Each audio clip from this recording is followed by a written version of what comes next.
Tinolang manok. Oh, yung wala may kapayas. So, patatas. Pero, huwag kayo, may tanglad yan. Yan. Nagkabuhol-buhol na. Tapos, may fish fillet. Tapos, may rice ako. Luto na yan. Diba?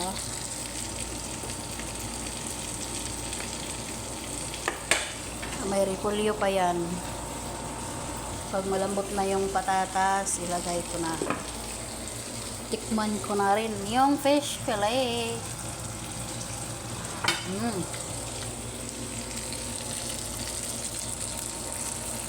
So, ako rin makahon na ni tibo. Tibo na nakogluto. Kaya tamad ko magluto-luto. Ayan.